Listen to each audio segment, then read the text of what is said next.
Hello, everybody. This is StormCloudsGathering. I'm here with James Corbett of the Corbett Report and Kevin Rose, GroundedBeing on YouTube. James Corbett is one of my favorite channels. One of the best news channels. I would say, in my opinion, the best news channel on YouTube for alternative news. If you want to hear the other side of the story, this is actually the first time to actually talk to James. I've had Skype chats with them, but this is the first time to actually connect with them digitally, voice to voice, with our electrons streaming across the ocean. So James, welcome to the Fireside Chat. How are you today? I'm doing pretty well. Thank you for having me here. It's nice to cozy up with a nice warm fire right early in the morning for me. I have a whole bunch of questions for you. I asked my my Facebook peeps questions they wanted to ask you, and of course there was no shortage, ranging from, well, we won't get into that right away. So, in your opinion, I mean, you cover a lot of geopolitical stuff. How did you get into this particular genre? How did you start getting interested in these topics, and what was it that got you to start being active and to start speaking out? Well, for me, 9/11 was a catalyst. I had always been interested in politics, and I considered myself politically informed to some extent before I ever started the website, but I was really very much trapped in the left-right matrix. I came at it from the left side, being a good Canadian socialist, and that was basically something that filtered all of the reality that I was processing. So when 9/11 happened, I viewed it from that traditional left side of the spectrum and saw it as blowback and all of those narratives that Chomsky and others were putting out about it. And that was pretty much the way I interpreted what happened. And then around 2006, I started to encounter 9/11 truth information. And for a long time, I'd been resistant to any conspiracy theories around 9/11 because I thought, well, this is just one of those events you shouldn't really question. It was a little too raw a nerve, I suppose, for a lot of people, and myself included. And then around 2006, it was the 5th anniversary. There was a lot of motion and energy online around 9/11 truth, and I guess I got some of the reflected second wave of that motion and energy, and that kind of hit me, and I started to look into it. And the more I looked into it, the more I found that was actually sourceable and verifiable, and that I could figure out for myself that there was definitely big flaws and loopholes and missing parts of the official story. So that started getting me to look into it, and I got to the point where I was pretty much convinced that there was something completely different that happened on 9/11 than what we'd been told, but I couldn't quite put that last piece into place because I was resistant to the idea itself.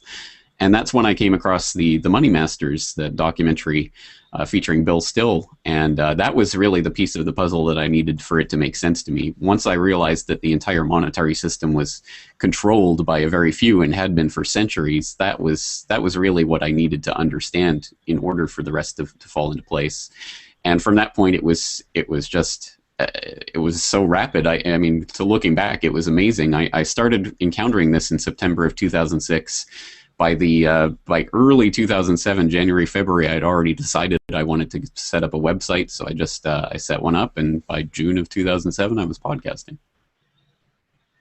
It's interesting because The Money Masters is one of those pivotal films for me as well. I remember when I watched it, the feeling was, I'd always had this sense that there was this kind of shadowy group behind the scenes, and when I saw that, I remember it was just like this eureka moment of, they have names. You know, we can actually put a face on them. They have a system. They have a way of doing this. I mean, it was just one of those things that's so fundamental to our entire society that when you finally see some of the pieces of that and where it really comes from, you start to think, well, why have I never been taught this before? Why didn't they spend, one class in high school going over this instead of whatever else we were studying? I mean, it's just so basic to our lives that it was amazing to me. I'd never encountered it, but it makes sense when you realize that it is being controlled by a very few. Yeah, it does make sense. Yeah, the educational system is one of those things that. How far would you be willing to go in terms of questioning our current system, our current paradigm of education and parenting and all of these things? Like, what kind of, when you look at the whole thing, I mean, this is kind of one of those huge questions, but what kind of, well, I guess we should start with economic, because I've heard you talk about economics before, because you do you did a show recently with Charlie McGrath, which we're going to have Charlie McGrath coming on at 10 o'clock. He's currently in his own show right now, but you guys talked about economic systems, and I've been thinking a lot about economic systems lately. If you could just start with a clean slate, and you were king for however much time it took to get this done, and then you could do whatever you want afterwards, what kind of economic system would you want?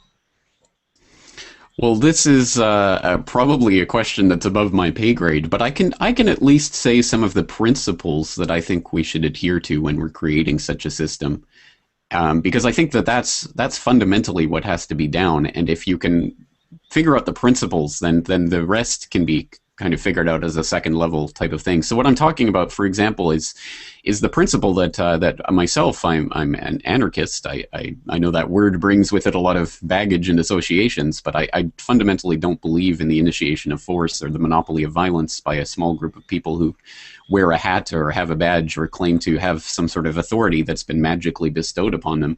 So I think that fundamentally the initiation of force, the use of violence, or the supposed legal right of some to initiate force or violence on others shouldn't exist in any society.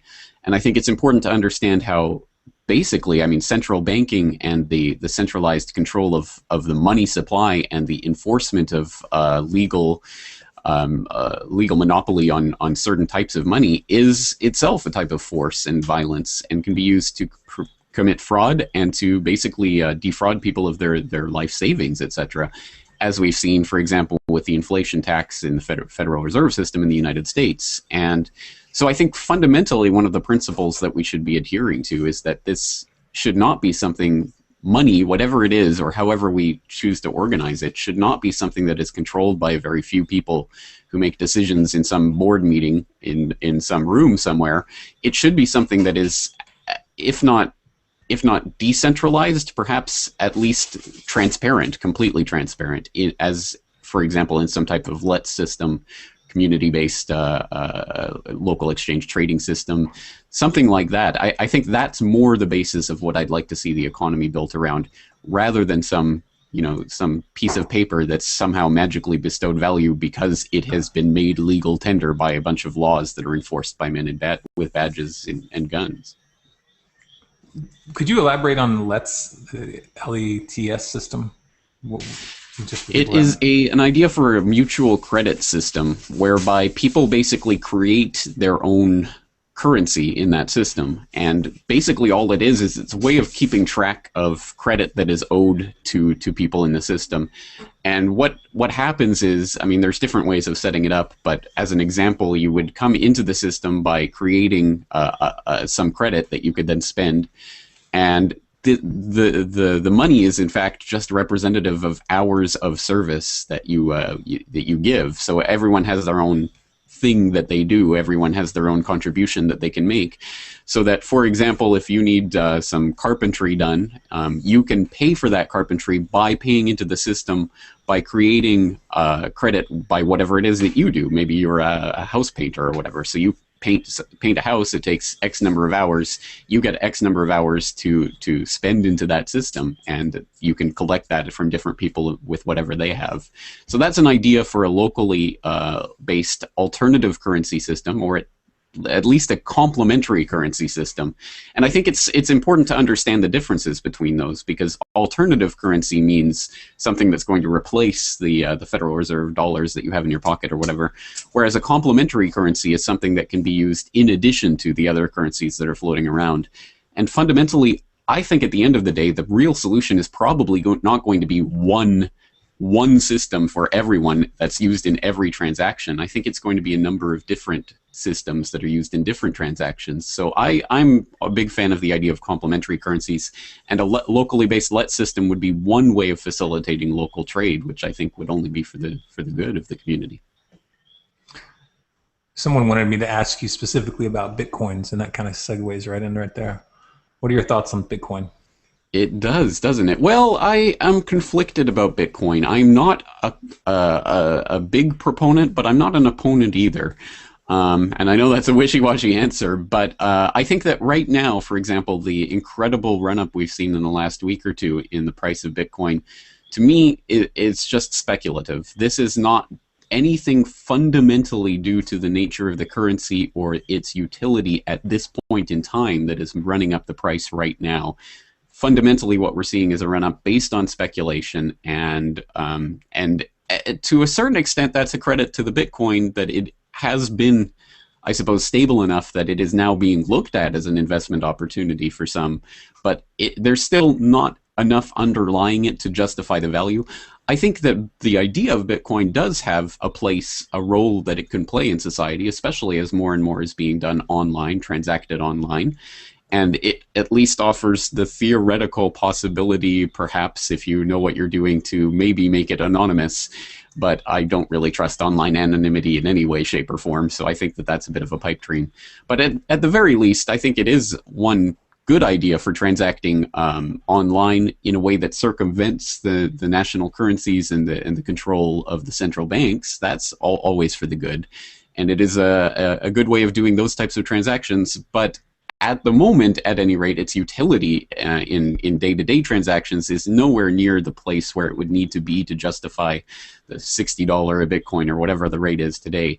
So I think that it's a bit getting out of control. I think people are a little too interested at the moment. But as an idea, as something that can be used to help facilitate certain online transactions, I think it's a good idea. And again, another one of those currencies that we can throw into the complementary currency mix that will be just one of many different options that I hope will be available to people when they're deciding, how to pay for each different transaction. Wow, that's crazy. It's $60. Someone gave me a Bitcoin like 2 years ago. I still have it because I haven't been able to figure out how to spend it. So it went from 30 to 15, and now it's 60. Wow, that's a huge move. I might be making that number up. The last time I actually checked, it was 40, but I heard it went up to 60. I haven't been checking on a day-to-day basis, but it has been running up a huge amount in the last few weeks. Speaking of speculation, some people ask, what are your thoughts in terms of investment? What do you invest? And I would actually want to put it a little deeper, just the concept of investment, making money off the movement of money. What are your thoughts on that? Yes, well, there are ethical issues there, aren't there? Well, let's put it this way: I've never had a lot of money to play around with, so in terms of that, I don't have a lot to invest, even if I wanted to. So far at this point, basically with long-term savings, I've been putting them into precious metals because precious metals have retained their values for literally thousands of years and presumably always will. So for those savings that you want to keep for that rainy day 50 years down the road or whatever that may be, I think that's the safest possible place you can put it. But in terms of when you have money to actually invest, I mean, it is a question that it reflects on so much of our values. I mean, it really is putting your money where your mouth is when it comes to that, because you can make money investing in the system as it exists. I mean, there is money to be made, and although we know that there is mathematically a collapse coming, we don't know exactly when that's going to be, and we don't know how it's going to occur. And in the meantime, at any rate, there is money to be made in the run-ups and even the rundowns of the market, depending how you invest, whether you invest in derivatives, and that's sort of financial instrument. So, I mean, let's put it this way: if you wanted to make money, you probably couldn't go wrong if you invest in stocks of defense corporations, because they're always in business and they're always having booming trades. So it's probably a good idea if you want just to make money, but obviously that isn't the point for myself, and I would hope not for a lot of people out there that it's simply about the pursuit of the money. I think it should also be thought of as how we can invest in the infrastructure of our communities, how we can invest in the development of those around us. And clearly that isn't going to come from investing in companies, in big multinational corporations of any stripe or variety, let alone defense contractors. So I think, I mean, there is a value to a stock market. That is a valuable idea in a real free market, and in something that isn't controlled and run through this fiat currency that's created by the central bank and all of the fraud and manipulation based on that. But just as the system exists, I couldn't ever imagine myself investing in a stock or a hedge fund or anything of that sort in this system. So that's what I do. What other people choose to do, I'm not particularly concerned about. But I don't think, I think we should at the very least be smart about our money and realize that when we spend money, I mean, we really are voting with our dollars and with our time and energy and everything that money represents into how we want the community and the around us to proceed in the future. I mean, it's basically like a vote that we use every day. And unlike the vote that comes around once every 4 years, this one actually has meaning. It actually produces real changes in the society around us. So I think when it comes to investing, again, I just hope that people are at least thinking about what that money is doing, because, again, money should be used for something rather than just sitting there in the ground, although we do need some of that stored away for the rainy day. But I think the idea of using it to actually create or do something is a good idea. I just think within the system that we have right now, I can't really see a good investment in the sense that I think we would want. Yeah, those are good points. I've got a question. How do you see, James, you said the mathematical certainty of whatever you want to call it, whether you collapse, whatever the terminology is. How do you see that playing out? I mean, we look at what's going on in Cyprus right now, the obvious, but just from your opinion, how do you see that happening? It's difficult to answer that because there are so many different ways it could happen. I would answer, if I'm going to answer that from the perspective of if I was in charge and pulling the strings and could perfectly control the system, what would I do? Right. And I think that probably one of the most effective ways would be to have a sudden, sharp collapse of the system, a la Cyprus, but to have that not just in one small area, but to have that across the board, say a collapse of the euro that facilitates a collapse of the dollar, something like that. If that were to happen relatively suddenly and the banks went on holiday, they would and could and presumably will just go behind the scenes, have their Bretton Woods 3 or whatever they want to have, and come out with the new international standard. And they could literally re-engineer the entire international financial structure overnight, because it is something that came about basically through a process of crisis. I mean, we have to understand that the current system was based on the Bretton Woods conference that was held in 1944 in New Hampshire in World War II, and it was basically the Allied countries getting together and deciding how to arrange the entire infrastructure for the world, the financial infrastructure for the entire world, after they got done bombing the hell out of Germany and Japan. So I think we have to understand that that's an extremely effective tool, and it's been used in the past, basically the crisis scenario. But there's also the long, slow burn scenario, where it's just slowly evaporating away the savings and the wealth of a vast number of people. And at a certain point, that becomes it becomes more of a transitionary type of thing, where people just start to transition into whatever new system is offered. I think the sudden collapse scenario is probably more effective, because there's not a lot people can do at that point unless they are prepared and independent. And I think we can probably all agree not many people are prepared for that type of collapse scenario at this point. Right. This brings me to an interesting question, which probably will segue into a whole bunch of other topics.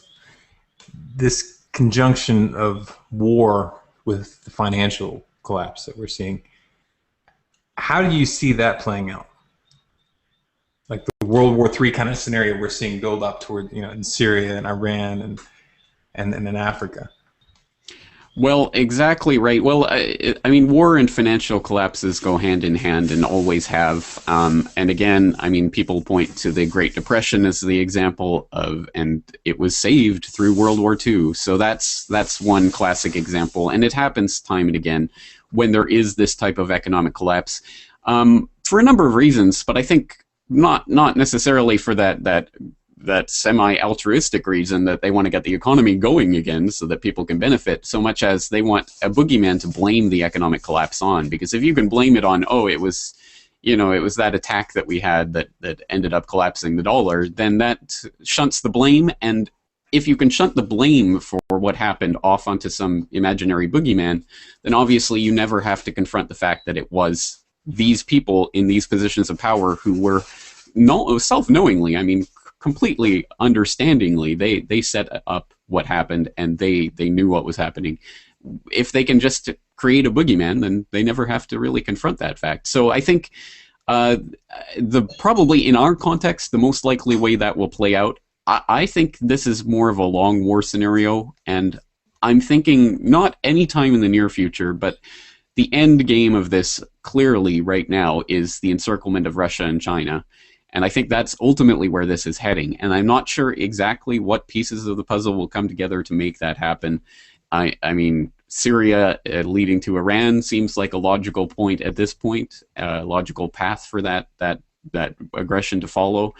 And that would almost certainly kick off some sort of aggression. I mean, Russia would almost certainly be ready to respond at that point. And I'm sure China could be goaded if there was some sort of bigger conflict there. But then you have other wild curveballs like what's happening on the Korean Peninsula right now, with North Korea abrogating the armistice. So that's going to create a whole different situation there that could potentially ignite some other type of spark. Japan and China tensions have been raising.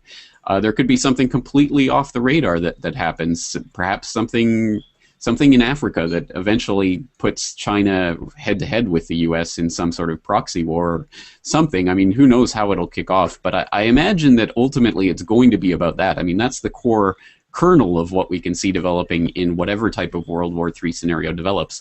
But at this point, I mean, as impressive, I suppose, if you want to use that word, as the Chinese Navy is becoming, for example, with some of their developing technologies and Russia reinvesting in some of its military infrastructure, it's still anywhere even close to being able to put up a fight with the US and the NATO allies. So I think, because I think this is mostly crafted and manipulated and staged, I think that this is probably just going to be drawn out for a number of years until such point as some sort of acceptable looking type of conflict can happen. But again, I'm very skeptical about all of this, and I think really that this is more stage theater than it is actual conflict, because I think the people at the very, very top of all of these structures are just puppeteering it. I don't think it has anything to do about real, genuine aggression between, say, America and China or anything of the sort, because self-evidently the oligarchs in the U.S. have been setting up China as the place for manufacturing to be offshore to for the past decade or two, and that has been done self-evidently and deliberately through a series of trade deals that can be traced back, and we know this has been happening. So I think that the idea that there's really some genuine aggression between these two parties is mostly just optics. Your perception of the Korean situation is unfolding. Do you see? Is there something about this whole scenario that's going down that the public is not seeing? If there was, saying, just pretending that the audience here is just mainstream, they've just been listening to the mainstream news. Is there something about this that people should know? Well, my take on it is that everyone benefits from this destabilization that's going on right now, because everyone wants a little piece of what's happening right now. North Korea obviously just wants attention because they've used this as a bargaining strategy basically for years now, going back to when they first decided to abrogate the Nuclear Non-Proliferation Treaty and start their nuclear program. And ever since then, they've been using these types of scare scenarios and nuclear tests and all of these types of things to draw people to the table so that they can get goodies in various forms, and then to abrogate those deals and to continue ahead. And that's basically what they've been doing for a decade now. So I think it benefits them to start kicking up the dust and making waves. It benefits the US side and all of their proxies in the region, including Japan, because it provides the excuse for what they've already decided to start doing, which is the Asia-Pacific pivot, to start pumping money into the armed forces over here and to start building that up.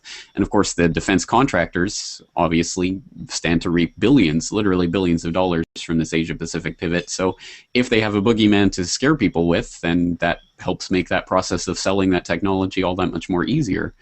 And in a certain way, I mean, I'm not sure if China really sees anything good coming out of this, because they are basically keeping North Korea on a lifeline. Without China's economic support, North Korea wouldn't be able to survive at all, and the regime would collapse probably overnight. So they are basically attempting, I mean, in some ways it does work out for them, because they get to be seen as the ones who can keep North Korea in some sort of control.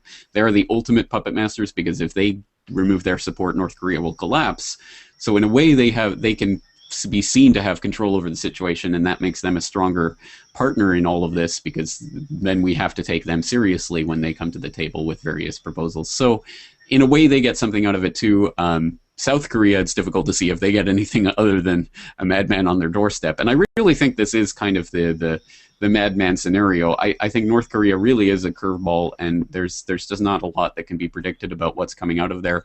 I don't think they're actually going to use any of their nuclear firecrackers, basically. I mean, they're half the size of what was used in Hiroshima even. They're not particularly sophisticated weapons. But I can't even imagine them trying to use one against South Korea, for example. I just don't see that as a likely possibility. But again, you never know, and I suppose it is possible. But I don't think that really benefits South Korea. But other than that, I think pretty much everyone in the area has something to gain from this. And in fact, South Korea did just recently sign a $2 billion deal for some drones to police the demilitarized zone. So again, I guess the defense contractors make out like bandits from all of it. I've got a tangent question, if I can. Just I'm really curious, and this is, sorry to be peppering you with different questions left and right, but I'm really curious about the Fukushima situation. I mean, I'm sure you've been asked a million times, but what are the health factors surrounding the area? I mean, what's happening right now? Because you can get reports about it, but I don't know if you have any more access to the truth than we do. But what do you know about that? Well, I mean, it's the difficult thing, because the effects, obviously, of radiation exposure, especially not when we're not talking high level radiation exposure that's going to kill you in a matter of days. When we're talking about low level radiation exposure that will kill you over the course of 20 years or whatever it is, I mean, it's exceptionally difficult to really pinpoint what the real health risks are, and we won't be able to really quantify that in any way for, at the very least, several more years. And by that point, of course, there's all the different factors that come into differentiating. Well, I mean, there's no way to tell whether this cancer developed just naturally or as a result of the radiation. And there are different statistical methods that can be used, but of course it depends what control samples you use and all of that. So it can be fudged just like any other statistical data. So I think it's one of those things where I don't want to just throw up my hands and say we'll never know, but perhaps we will never know. I mean, it's one of those types of scenarios. But I think it's very telling that in the last several months, not only have the authorities and the various mouthpieces for government power that you would expect to come out with the types of pronouncements that basically cover what the government and its allies in the big corporations are doing, have been saying, not only have they been saying that this hasn't posed a real health risk to anyone, but they've also come out recently with the idea that now it's the psychosomatic factor, being scared of the radiation, is probably the biggest health risk of Fukushima. And that to me is a particularly pernicious lie, because basically that's saying that oh, don't listen to the crazy people who care about radiation leaking into the environment. They are so crazy, they are the ones who are making you sick. So this is, of course, an attempt to basically get people not only to shut up and fall into line with the official line that this isn't a big problem, but then to also demonize the people who are actually attempting to do work on this. And I mean, we can say, for example, that several children in the Fukushima area have been diagnosed with thyroid cancer.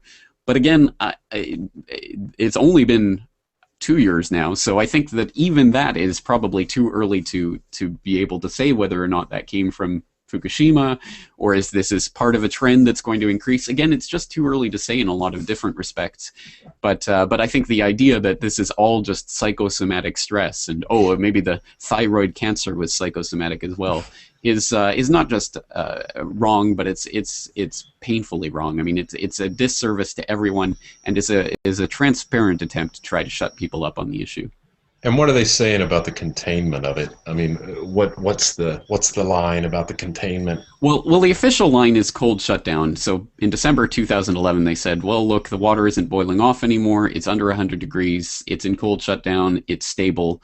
Basically, we can go away and not think about it anymore. But the fundamental point is that the corium, the stuff that was in the core, they still don't know exactly where it is. They don't know exactly where the containment, they believe that it got within a few inches of the bottom of the containment in some of the reactors, but they still don't know all of the details of the corium. They still obviously can't get in to actually check it, and the best they can do is send in probes that can kind of look around and see what's happening in there, but even that is a flawed technology at best.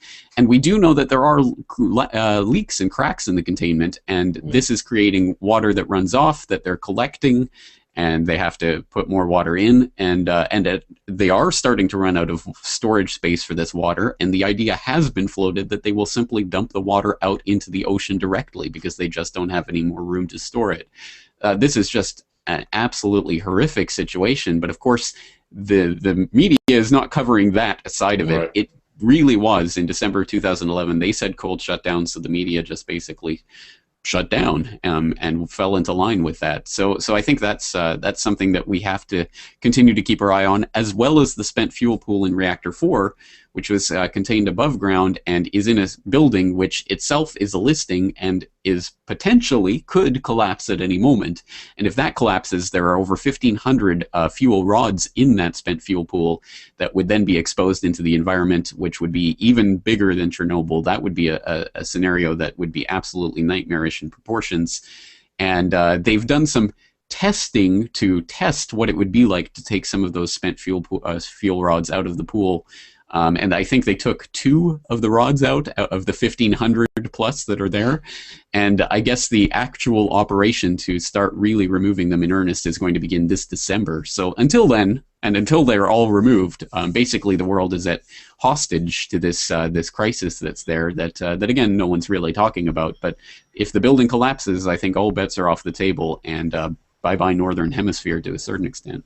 Well, yeah, I mean, if you look at the flow of the currents too, I mean, that's it. I mean, once it's in the ocean, and that was my question about, how do they have readings? Are they even talking about readings in the ocean? What are we seeing? I don't know how quickly that material travels, or how viscous it is, but I was just curious about what the word is. Right. Well, some of the debris actually started washing up on the shores of North America last year, and we do know, for example, they continue to take readings of fish that are fished in the Fukushima area, and it seems like every week there's a new story about record levels of radiation being found in some of the fish there. But yet fish that are fished from the Fukushima area are available in Tokyo fish markets. So it just goes to show that the stamp of government approval can seem to placate a number of people. Well, at least they won't be psychosomatically stressed by all of this and be worrying themselves sick, because it's being sold in the Tokyo fish markets. It must be safe. Oh, wow. That's intense. Thank you. You're welcome. And let me just say, I mean, as someone who lives here in Japan, I live about 450 miles from Fukushima, so it is far enough that the fallout wasn't the main concern for us, but it is a concern about the seafood, because obviously that affects the entire Pacific side of Japan. So basically, my wife and I aren't eating seafood anymore, which and won't be for the conceivable next 10,000 years or so. So it is it's an incredible thing that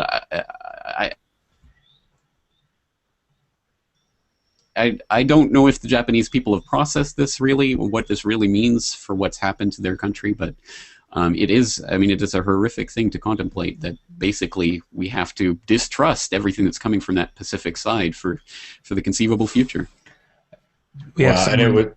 Sorry, go ahead. Go ahead, Aaron. No, I don't. If you had another question related to that topic, we can. No, I would just, as you were talking about the seafood, I was just thinking about too. Any land animal, whatever food source you have in the area, I mean, it would also be contaminated, obviously. So, yeah, that's interesting. Sorry, go ahead, Aaron.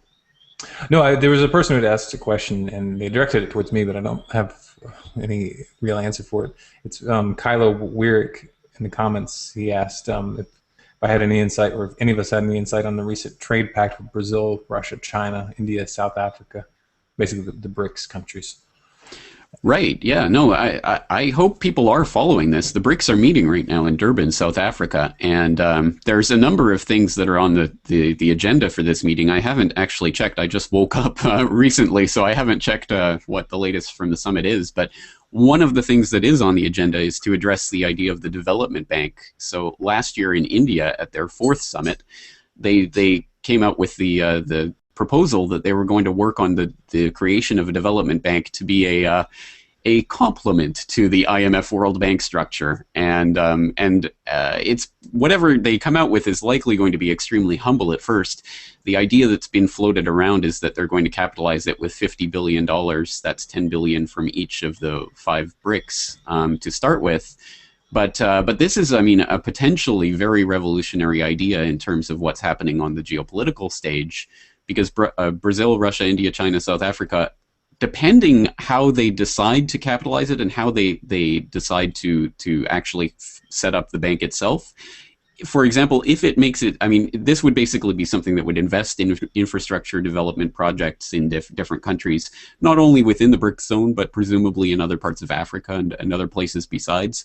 But this could be a way, for example, for China to invest in the infrastructure and development of India, and which could then become one of the larger, probably the largest trading partner of China in the future, if they can get those types of projects going. So it is, it has the potential to be a truly revolutionary idea.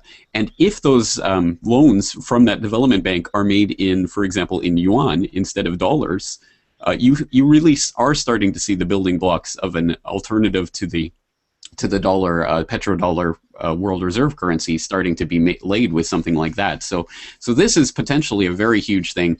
I mean, I have no doubts that there will be all sorts of corruption and ridiculousness that go on as within any type of international structure like this. But at any rate, it is something that I think people should keep their eye on from the perspective of this has the potential to be that one of those catalyzing events towards the complete removal of the dollar from its place of world hegemon. So I mean, it's quite an interesting development, and so I believe that they've just kicked off the summit, and it'll be going for today and tomorrow. So I hope people will keep their eyes on the news feeds for that, because there will be some interesting things coming out of that summit, I think. I had a question about your thoughts on these economic blocks that we see springing up. I mean, you saw what Venezuela was trying to organize in South America, and you see Africa organizing their own blocks, and obviously you have the European Union. And you know, on one hand, this is all presented in terms of competition with the dollar. But I wonder what your perspective is on whether this is actually really competition or more unifying these people into blocks, thinking that they're competing with the dollar only to have them easier to unify into the next currency.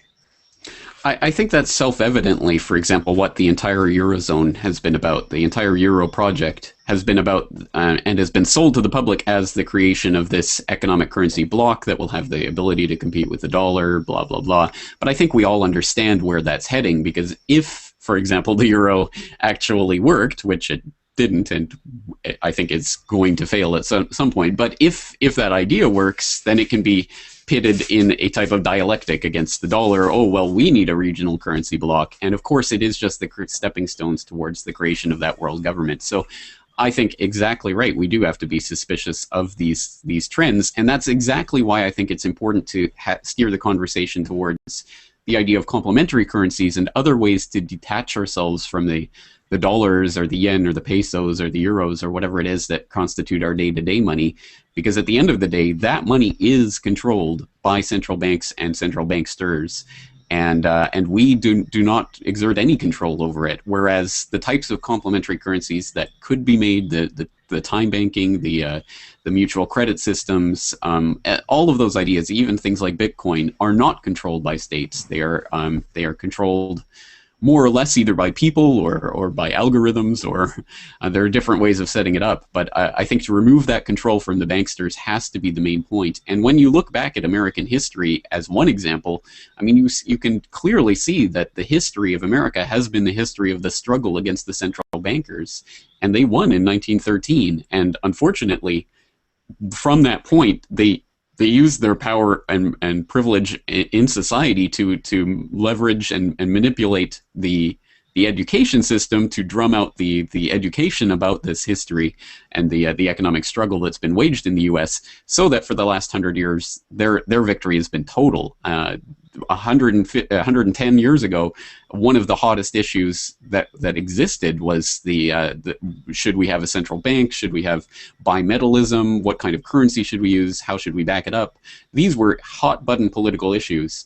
Whereas until very, very recently, I mean, even the name the Federal Reserve didn't even mean anything to most people. So in the last several years, we have seen that truly revolutionary moment where people are starting to once again think about these issues.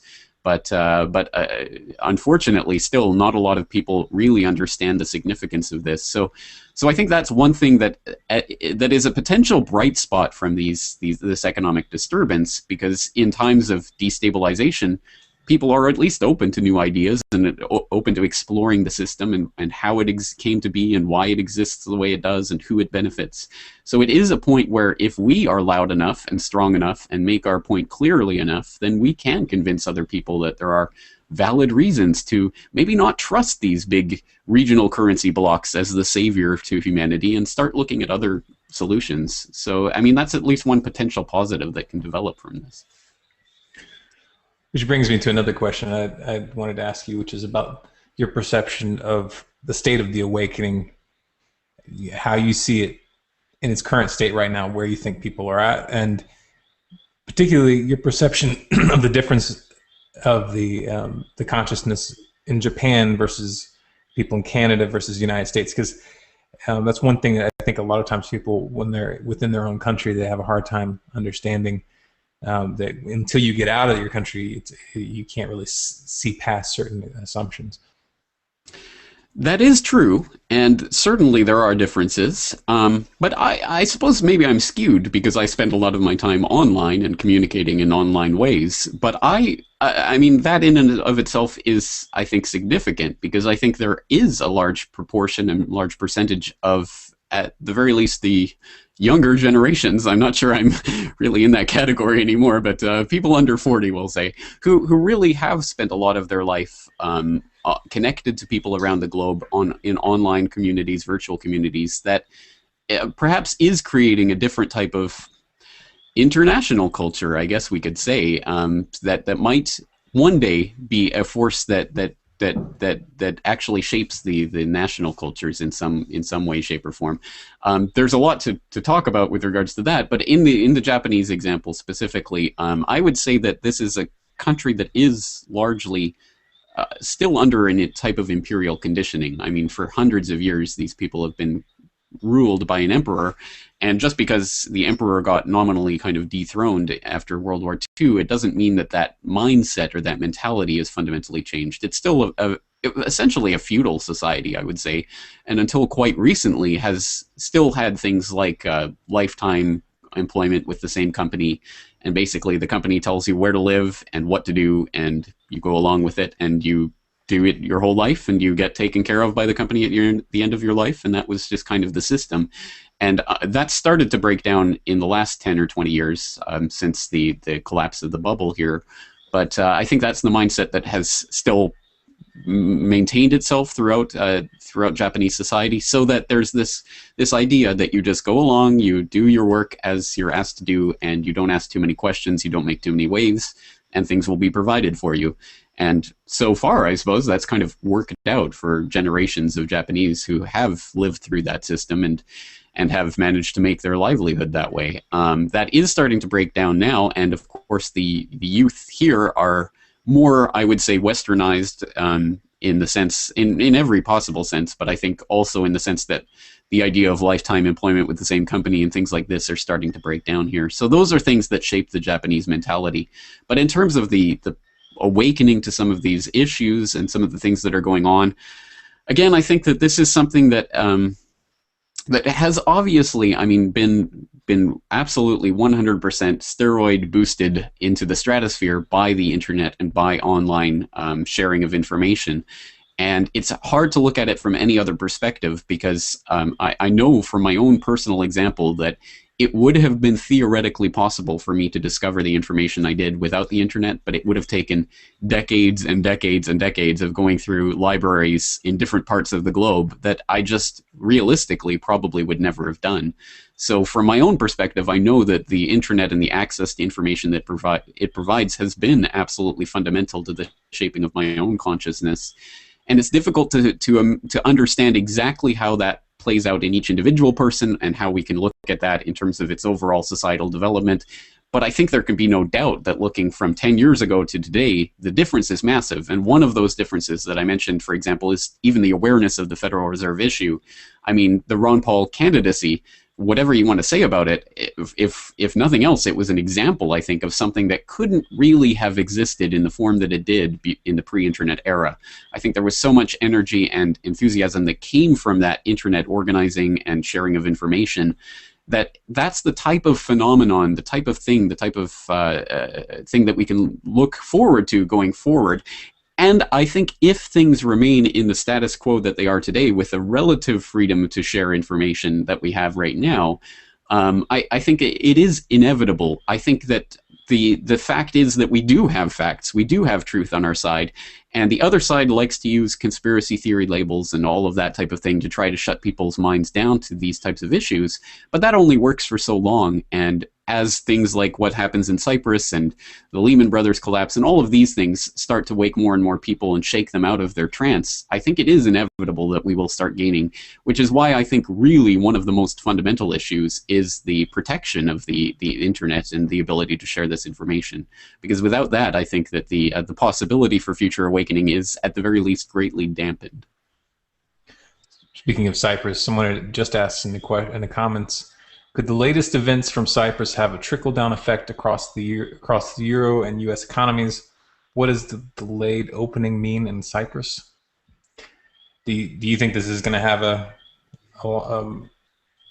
significant impact? It will, and it obviously will. One of the people involved in the deal made the mistake of using the word template. He said that this was a template for possible future Eurozone crises, and he immediately had to retract that statement. So I think it was Reuters, I can't remember which news agency published that, maybe it was Bloomberg, but one of them published an interview with him, and he immediately went and retracted it. Oh, I never said that.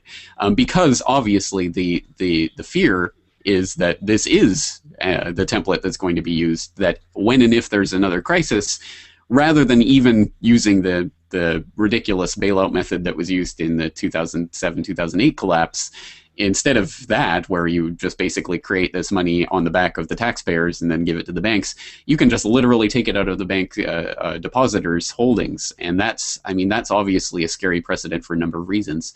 To me, it was amazing that they even floated that idea, let alone that they almost got it implemented in the form they originally tried. I mean, that's pretty amazing. That's pretty galling, actually, in a lot of ways. But it does go to show just how far these economic collapse scenarios can take people and can take society along with it. In terms of the knock-on effect, I mean, again, I think this necessarily has a destabilizing effect on the Eurozone. There's been a little uptick because of the announcement of a deal, but that's just a momentary blip. I think that the ultimate trend for this has to be that people are going to be scrutinizing Italy and Spain and Greece more closely now, and to see if this type of thing will be possible there. And we're seeing other cracks in the Eurozone. We're seeing French banks, for example, with recent reports of some stress there.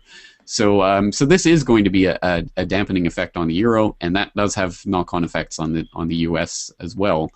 But the overall point of this, I think, is the kind of psychological effect that it has on depositors, because at the very least, again, it shakes people out of their hypnosis, their trance, because it shows people that, I mean, bank deposits are not pieces of paper sitting in a vault. They are uninsured, untaken care of. They're general liabilities for these banking investment financial structures that can teeter and fall at any moment, sometimes with little or no forewarning. And when and if they do, then perhaps all of those digital ones and zeros you have sitting in your account will just vanish.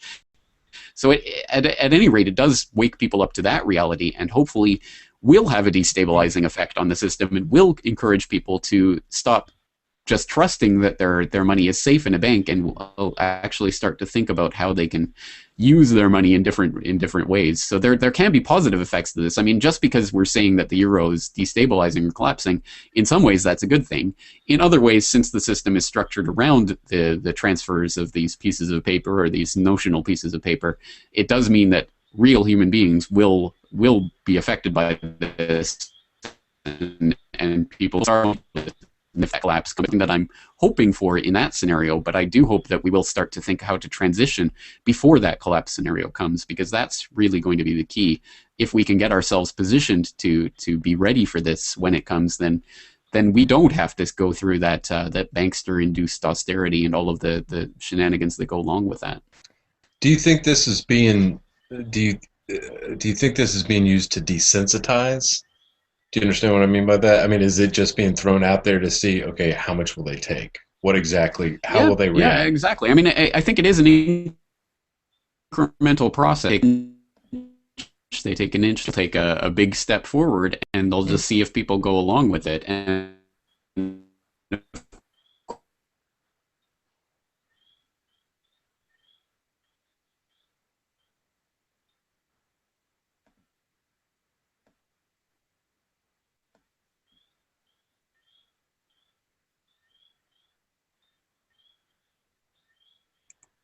Can you hear me?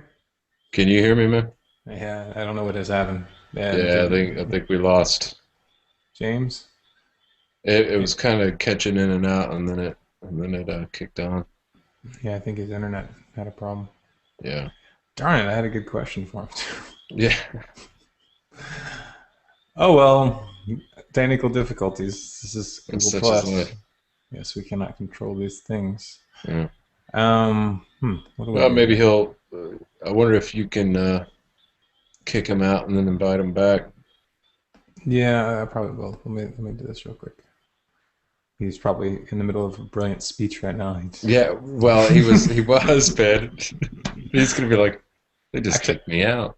Actually, I didn't have to kick him out. It looks like he just kicked himself out. Okay. He may have just completely lost connection.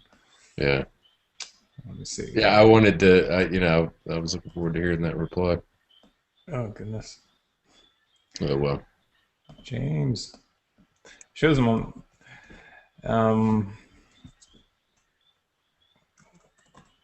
And now a word from our sponsors. I guess I'll play a song. Oh goodness. It's Fireside Chats after all, right? Yeah, right. This is intermission, guys. Yeah. Okay. Hold your ears. Oh goodness.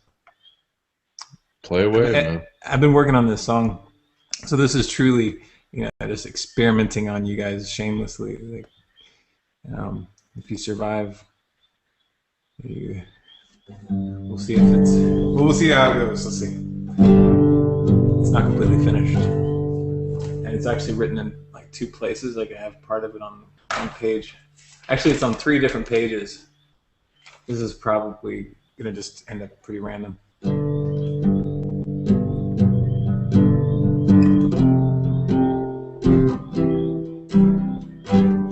Here we are on this runaway train and time's losing it. As I'm watching this bad night. Is that James? Is that James back? Or is that you? Oh, what's that? No, I thought I heard James come back on there. I guess. No. Sorry. I should just play it. Here we are on this one-way train and time's closing in. And as I'm watching this madness unfolding, I'm looking within and I'm wondering,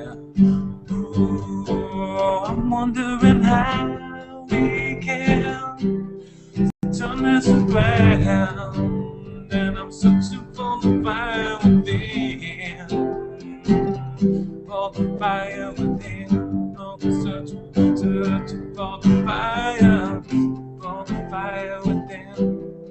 fire within, fire within. Oh, it seems to me that what we really need is to take this spark and make it a flame. Oh, I've heard it said, I'm glad to agree that there's always a way. So won't you help me now? Won't you let me turn this around? Oh, won't you take that spark and make it a flame? Make it a flame. Take that spark and make it a flame. Ooh, and make it a flame. Won't you take that spark and make it a flame?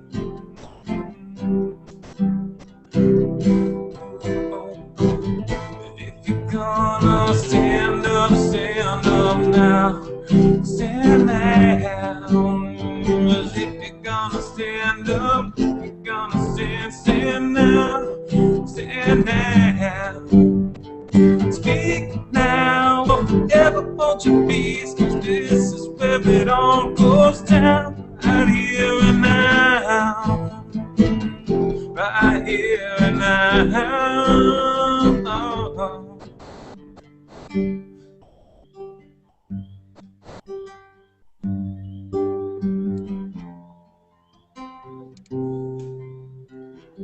Here we are on this runaway train in time, closing in. Is that James coming back there? It is. Good job, man. We decided to make it a real campfire while you were Yeah, we had a little intermission. Well, I hope that doesn't happen again. Well, this is why I was telling you we have to keep the Skype chat open, because it does happen. Yeah. Oh well. It's Google Plus, and that's why I keep a guitar next to Good song, man. I wanna make sure that I hear his last response to that question. We were talking about Cyprus, and I brought up the whether it was just somebody fishing. Right. I don't know where I got cut off. Right at the beginning. Oh, you were. Yeah, that's too bad, because I'm telling you, it was the best response I've given yet. That's what we were saying, man. Oh well. My basic point was that this is clearly a testing of the water. It is a psychological stressing event that is just one in a series, and I think we have to see this as a process of taking a little bit and taking a little bit and then making a big bold move and seeing if people will go along with it, because there comes a point at which people will go along with big events like that when they have been psychologically conditioned through enough stresses to accept it. And I point back to the experiments of psychologists like Martin Seligman, who studied the process of learned helplessness, where people can learn to be conditioned, at any rate, to basically accept the fact that nothing that they do can change the system, that they're just going to be they're going to be stressed from time to time, so there's nothing they can do, so that people just give up trying. And this is an interesting phenomenon. So for people who aren't familiar with his experiments, I don't know in great detail, it's been a while since I studied them, but it was basically around the idea that he conditioned dogs through electrical shocks. Basically, he would put them on a floor surface that could be charged so that the dogs would be shocked, and they were penned in through walls and structures so that they couldn't escape these shocks. And they would be shocked randomly, and then they would they'd get the shock and they'd go crazy, but there's nothing that they could do about it. And he found that eventually these dogs could be conditioned so that even if the barriers were lowered, so that the dogs could easily jump out of the area if they wanted to, they had been so conditioned by these shocks that eventually they would just lie down and take them. And even when the barriers were lowered and they could jump out, they wouldn't even try to do it. And that's an interesting phenomenon, and I think it does apply to the human condition as well. I mean, I think people can be conditioned by psychological stresses that there's nothing they can do. And to a certain extent, I think that's one of the insidious parts of the entire democratic system, because that system basically tries to tell you that, oh, well, you have a say. Every 4 years you can push a button on a screen or pull a lever or whatever it is, and you can vote for a candidate, and it doesn't matter what candidate gets in. I mean, it can be a Bush or an Obama, and they're going to do the exact same things, and the economy's still going to go to hell, the wars are still going to happen, torture, secret arrests, imprisonment, drones, all of the craziness can continue. And what part of what that does is condition people that there's nothing you can do. Just lie down and take it. And I think a lot of people do get to that point eventually. And I think as opposed to that point, what we have to stress is that there are things that you can do, but it involves a completely different method and strategy than what we've been presented with. So that's a pretty big take from the Cyprus situation, but I think that is part of that, what leads into that.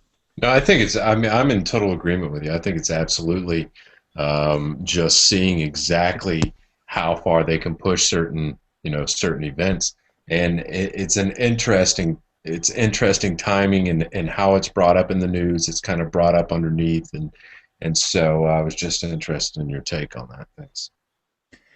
I had a question, because we've been having these discussions, and it's gone. Hey, Charlie, by the way. Oh, Charlie's in? Yeah, hey, Charlie's here. Yeah. By the way, guys, this is Charlie McGrath. He's coming in for the second hour.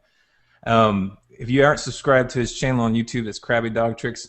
Just let everybody know who all's on this call so far, because we've been kind of rolling with it. We've got Kevin Rose, which is GroundedBeing on YouTube. You can find his website, groundedbeing.net. We got James Corbett, the Corbett Report on YouTube, and we have Charlie McGrath, Krabby Dog Tricks, on StormCloudsGathering on YouTube and on Facebook and all that. Good to have you on. Thank you. Thanks for having me. Sorry I can't make the first hour. I told you in exchanging through Skype there that I'd do my best to join the second hour, but I just finished up. And hello to and hi guys, James. I just answered you a Skype message. We've been playing contact through there, and I just caught the tail end of what you were saying about Cyprus, and I couldn't agree more with at least what I heard. I'm sure that we have the same opinion on this. Absolutely shocking development. Over the last couple of days there, the outright theft of money out of people's accounts is, it's bad enough that the people actually had to vote on such a measure, the 6 to 10% haircut, but when they rejected that and they just decided they'd just go ahead and do it, and then to have this leader, this president of the Board of Governors of the ESM not only condone it, engineer it, but then come out and say this will be the model going forward to save failed banking institutions. It's incredible, and it's terrifying, to be honest. I had a question about this whole thing. I mean, I think from what I've gathered, most of us see this as going. From what you StormCloud gathered. Sorry. What's that? From what you StormCloud gathered. Oh yeah. Cha-ching! I need to have that sound. Yeah, effect I was ready. just trying to get the Google effects up real quick. Man. Well, I decided that I'm gonna have fun.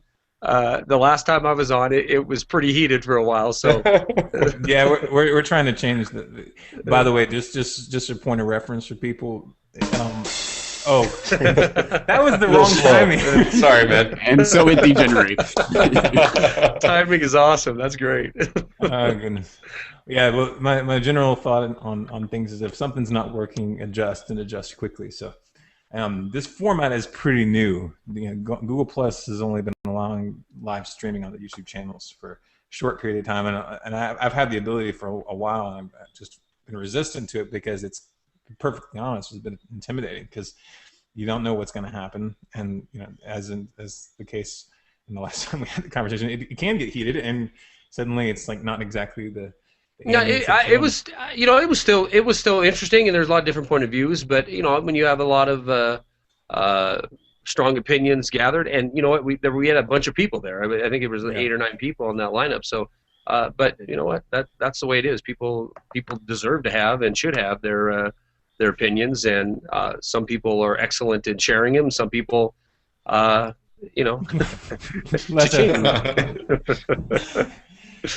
goodness.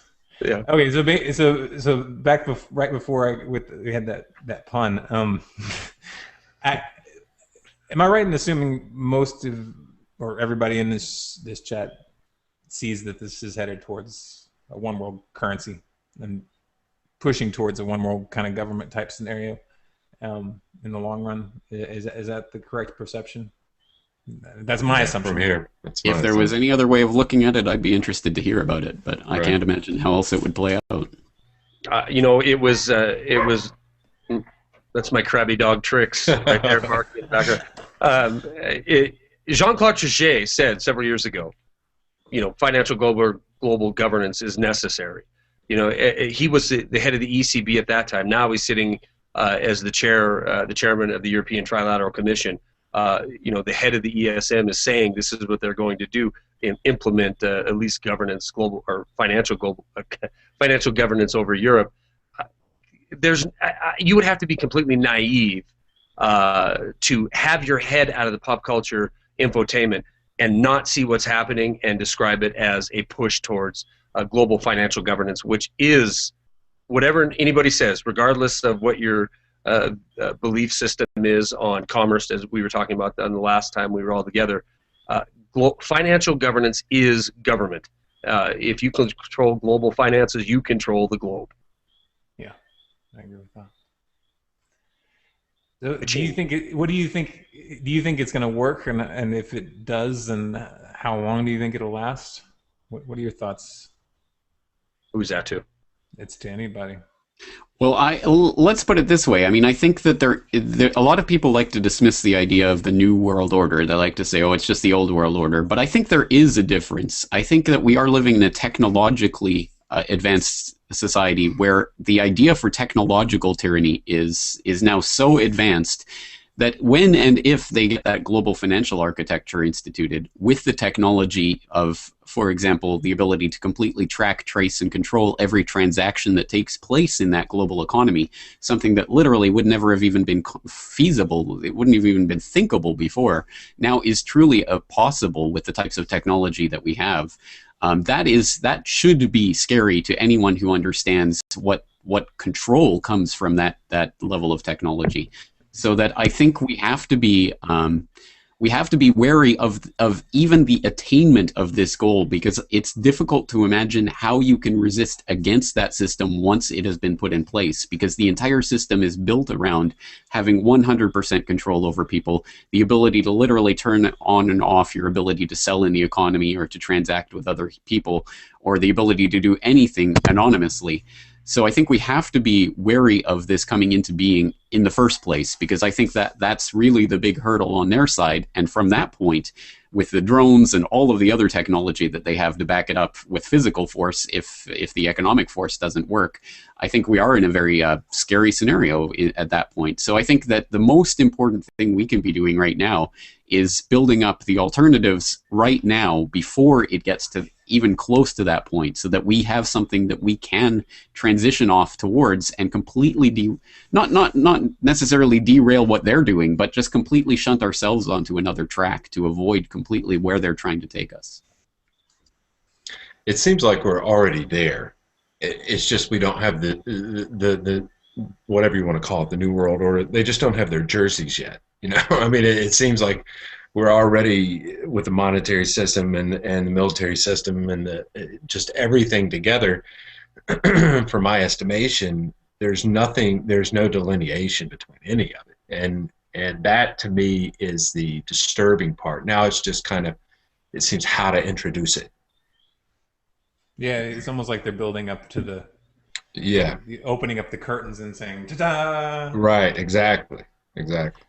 But I mean, one thought, you know, we've been seeing the events that have just been going at just breakneck speed in the last couple of years, and especially this last year. It's just incredible the kind of things that they're rolling out. I mean, previously this would, you know, the kind of things that have just happened in this past 6 months would usually take 6 years, and the result has been just a mass awakening. If you just look at how the public is, you know, opening their eyes to this, makes me wonder if just the schedule is just so completely off at this point. You know, whether they're behind or whether they just tried to cram too much into one time or something. Whether this could just really accelerate the awakening to a point where they just completely lose control of even the old school methods of control. I mean, what are you guys' thoughts on that? If you're looking at just real quick, if you're looking at the monetary system, I mean, $700+ trillion in derivatives. What is that? So when you get numbers that big, where do you have to go next? I mean, you have to do something. There has to be some explanation, or does there? Can you just make it continue to flow into more and more and more? Well, no, I assume it's going to go. They're going to collapse it, and it's going to go to a new currency. But I'm talking about just whether that. Well, I would like to get. I really do value James's opinion on this, especially after talking to him on the program, because and living in Japan, where their sovereign debt is 270% of GDP. But I think something that happened. I don't think enough attention is being paid to what just happened in Cyprus, because I mean, it's one thing to make your nation 271% of GDP in debt, right?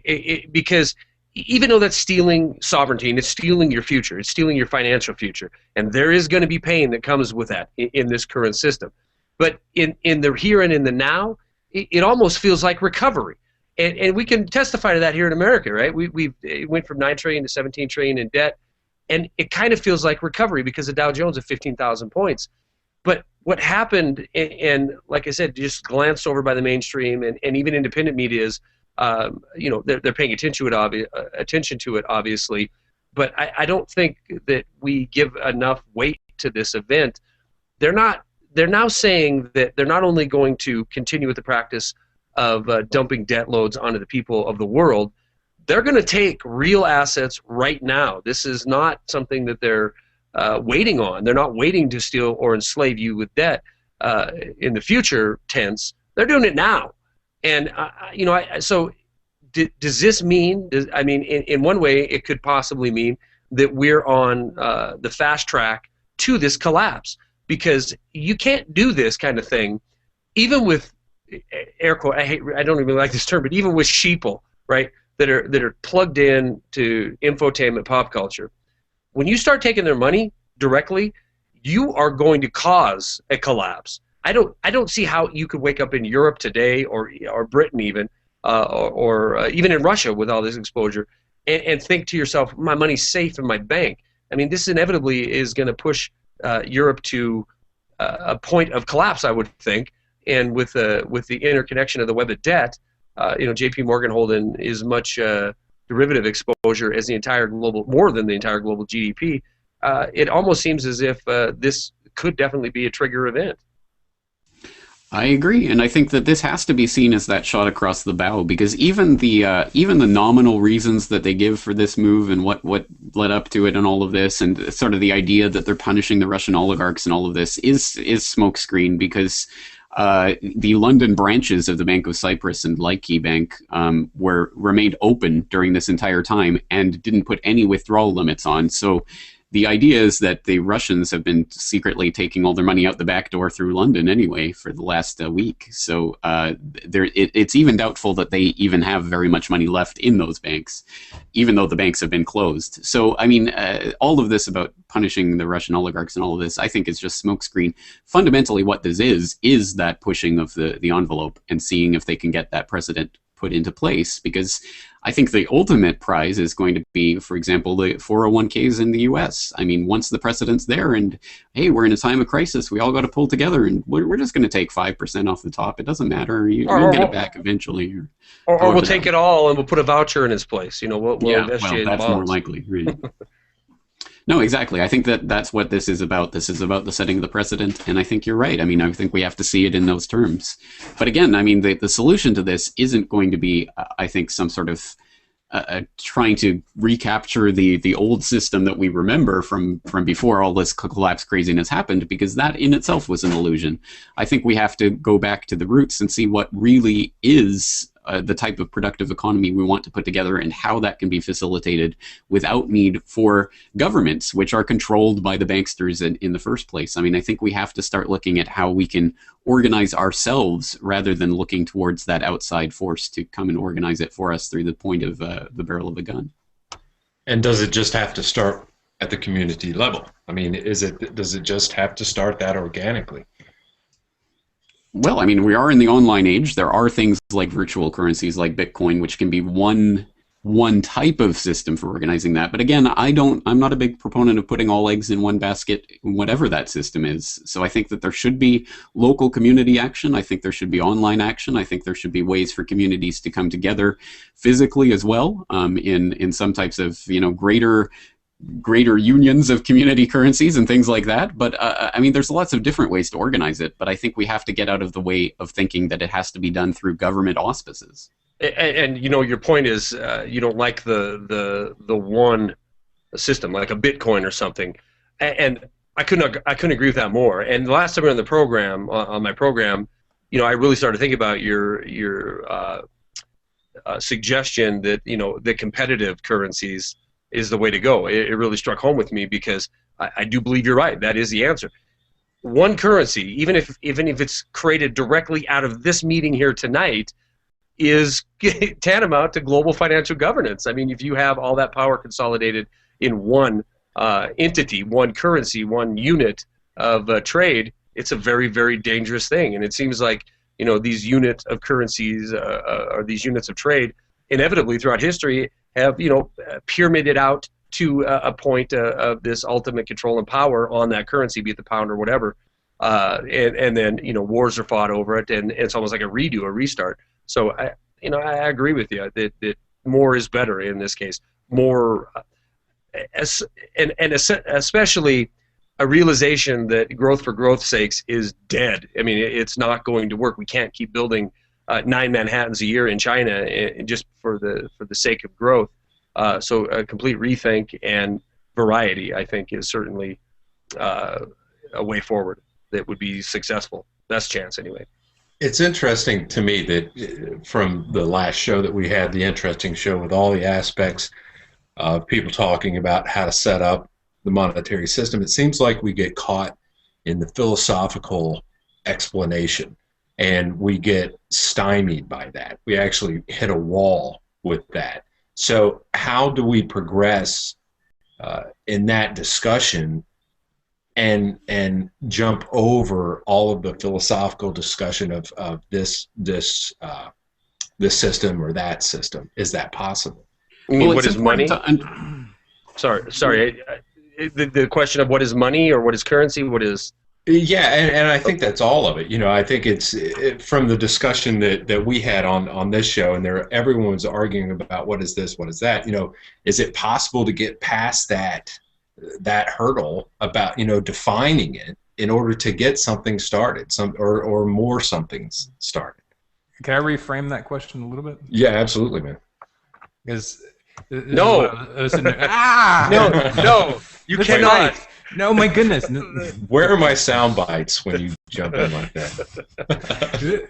And this brings me to exactly what I was going to say, which is the social aspect. I think that's a huge aspect here, because what I've been seeing is that getting people to where they can even agree to disagree or to have discussions. I mean, that's the reason I've been trying to. The entire reason I'm having these discussions here, and we've had to start with. We started with some extremes, and now we're moving down to a level of we're all pretty much on the same frequency. So this is a fairly easy conversation. But what I've been seeing is that one of the biggest obstacles that we face is that people don't know how to get along just on just the basic level. Like, liberals separate themselves from conservatives, and when they come in contact with them online, it's like a poo slinging fest in the comments, and just even bringing them into a chat to try to discuss things, it can really easily get out of hand.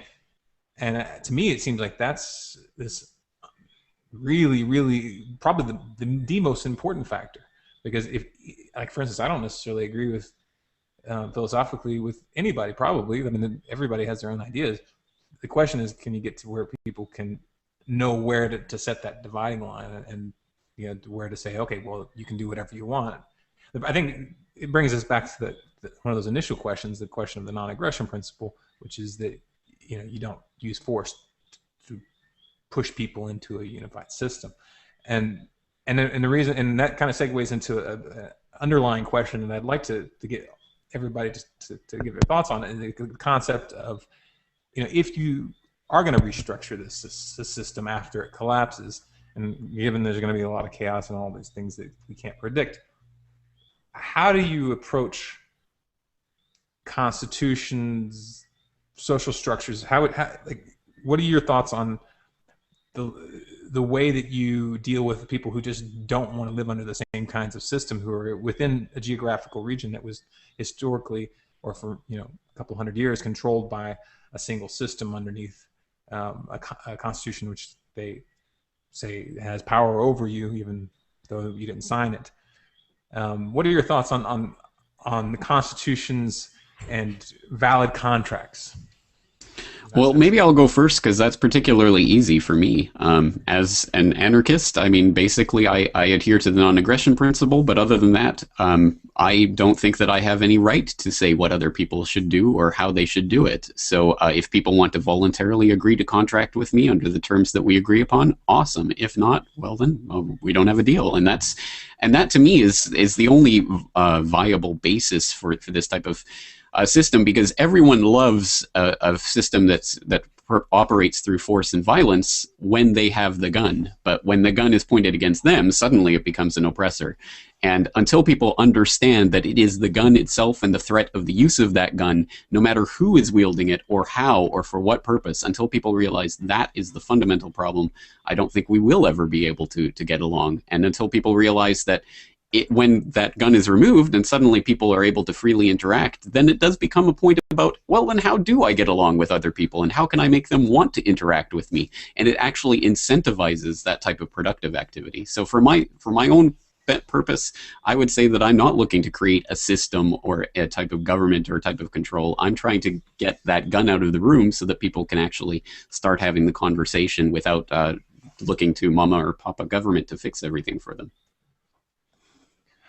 How do you deal with the rules of engagement then? I mean, when for instance, if you're talking about having, this brings us into some of those philosophical questions, and grounded being, you were saying that how do we get past that? But at the same time, how do you avoid that? I mean, for instance, if you're talking about setting up a financial system or monetary system, and somebody breaks the rules and they start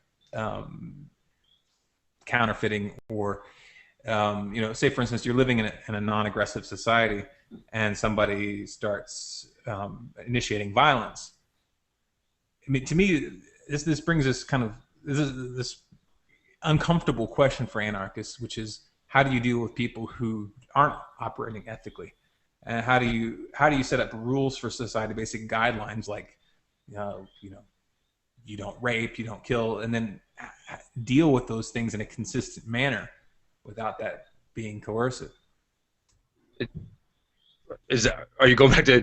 I want to just jump in because although we got into this a little bit last time, and maybe fortunately, we didn't have to get too deep into it because there were so many points of views on it. And I'm more inclined with the philosophy of the question you just posed, which is, you know what, I love the notion of, laissez-faire, leave me alone, do your own thing, I'll do my own thing, but I guess I haven't, maybe I just haven't thought about it as deeply as others. But human nature is human nature, and I got stopped at this point last time we were on here because I said throughout history, and then someone said recorded history, and I'm like, well, okay, throughout recorded history, human nature has proven to be one thing, which is there's going to be people who are opportunists, and without some form of you can't even say guidelines if you're not going to have some form of governance, some form of agreement that is made that has teeth at somehow. We could be trading in our wampum or our tally sticks or whatever in this region, and I think the notion again to Corbett's point on multiple currencies, multiple means of exchange. If somebody pollutes it by counterfeiting or whatever, who cares? If you have multiple forms of currency, multiple forms of trade, that one quickly becomes known as irrelevant, and you move on to the next one.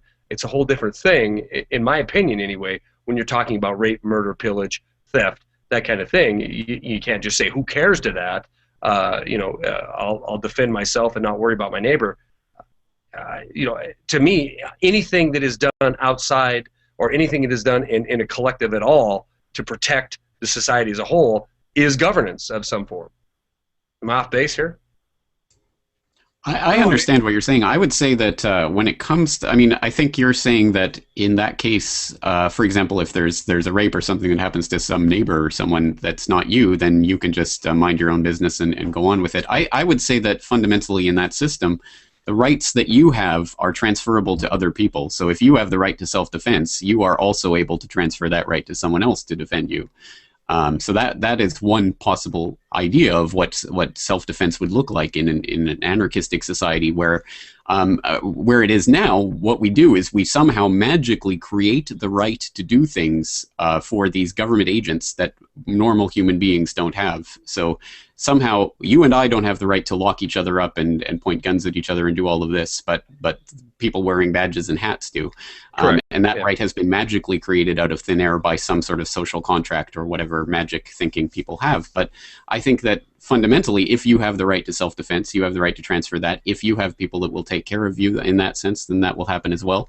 And I think that that the idea of ostracism from the community should not be undervalued as a way of looking at how we deal with problems. But fundamentally, I want to stress that fundamentally, the argument that I'm making here is not an argument from effect. I am not saying it's going to be utopia. I'm not saying that people are not going to break rules. I'm not saying that bad things are going to happen to good people. They are. They always will. I'm not a utopianist. I do not think that will ever be resolved.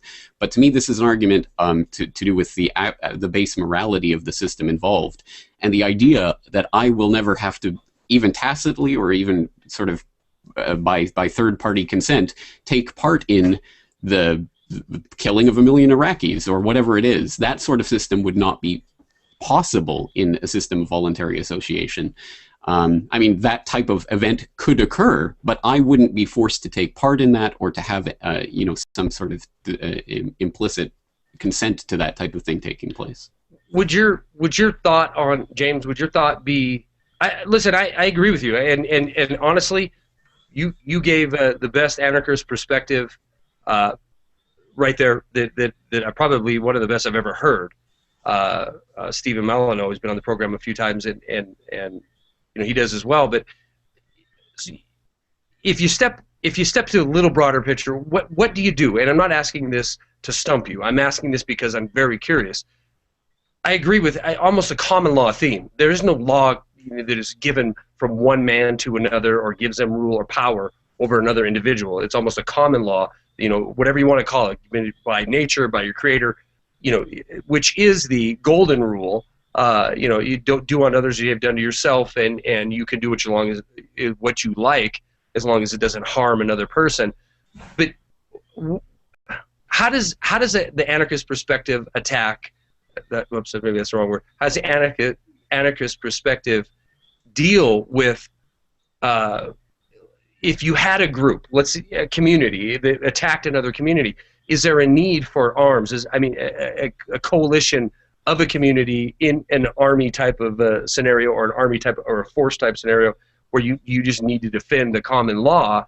And if you're going to have that, is it a every man is responsible, to be ready to serve in this way, or do you have constructed military, constructive enforcement of societal rules? I certainly agree with you that bastardized is government we have it now, to the point that everything is illegal and permits are required to breathe, and there's nothing you can do without having an authoritarian figure standing over you, is beyond totalitarian, and it is the state that we find ourselves in. So I agree with the concept of what you're saying, but my bigger question would be, what do you do to protect this society? And do you have a structured governance of sort?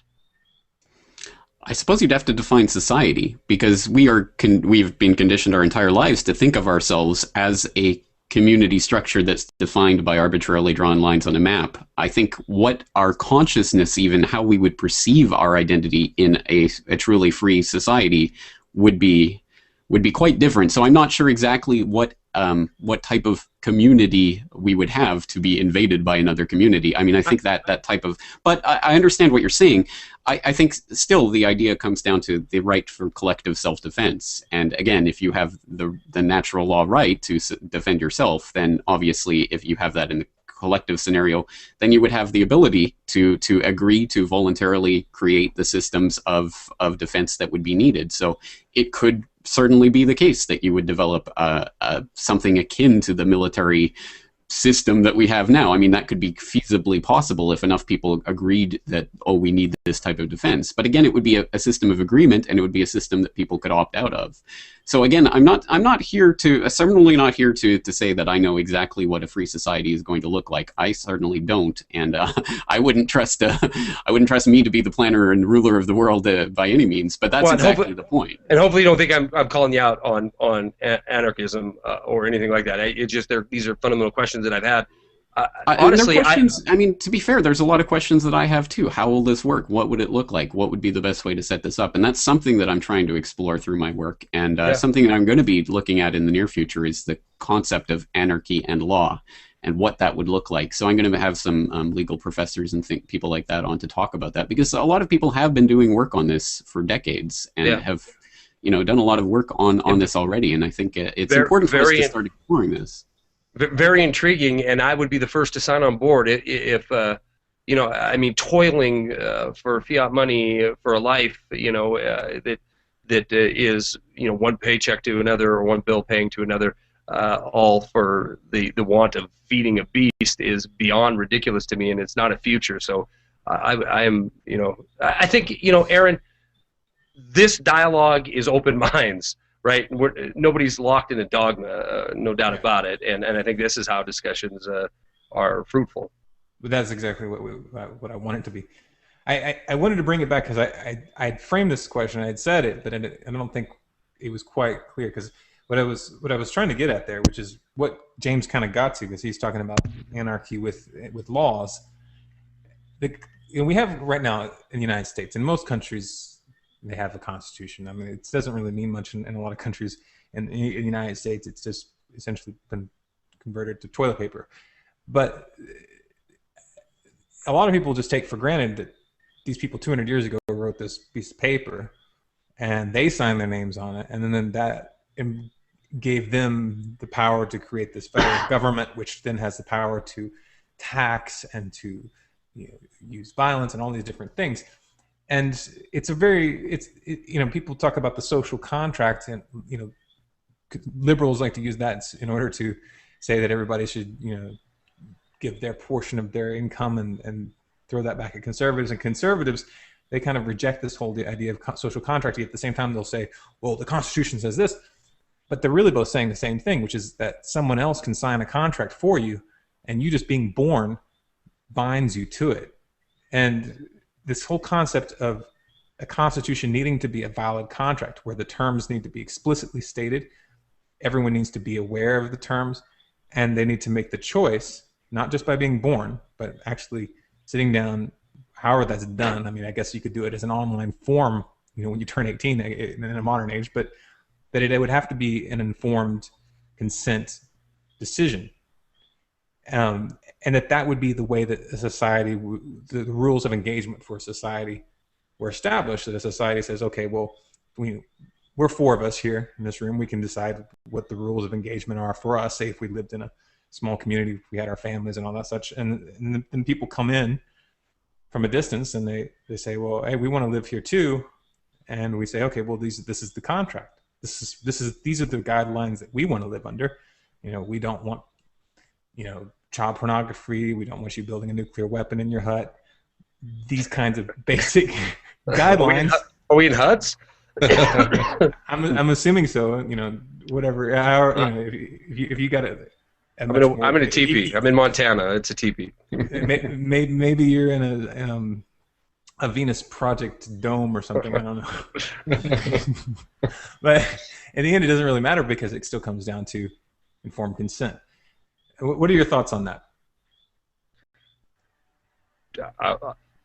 James, do you want to? I mean, my thought is I'm confused a little bit by the question. Well, then ask a question. I mean, I guess maybe that's the way to ask it.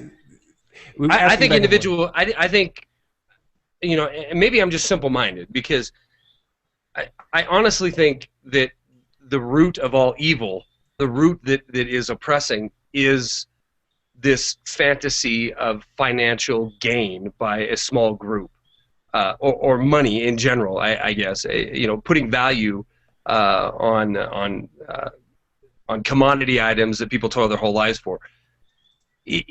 I think if the structure wasn't the way it has always been throughout history, where you worked for something that was fanciful, and the argument can be made that tribes throughout history and even today, as somebody pointed out last time I was on, they work for the betterment of the community.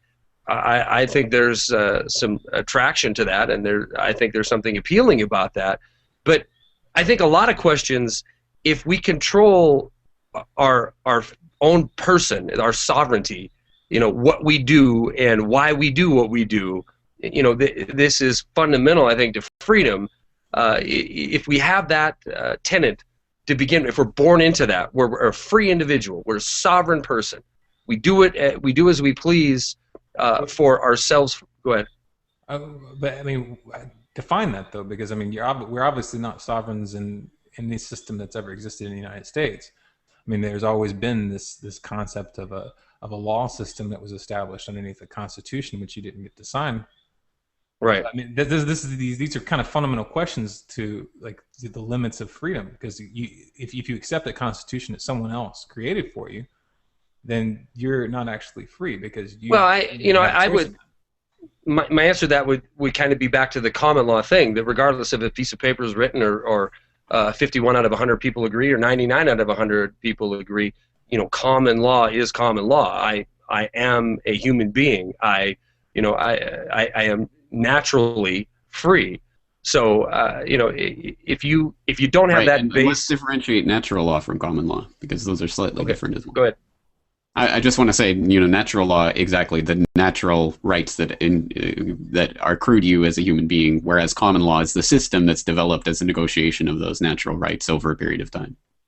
Very good. So I'll use the term natural law. If we don't respect natural law, or if that isn't the base of any document or agreement, whatever, virtual document or physical document, if that isn't the core base foundation of it, then you end up with eventually, it might start out, and there's people that say the Constitution was the purest form of natural law based governance the world's ever seen. It's very much debatable, but inevitably, if you don't stick to that abiding principle, then guess what? It doesn't matter. It doesn't matter if it's communism, socialism, fascism. It all ends up in a colluded, corrupt system that oppresses the people. And I to agree with everybody that, or to say that I don't know the answers would be accurate to how to govern society.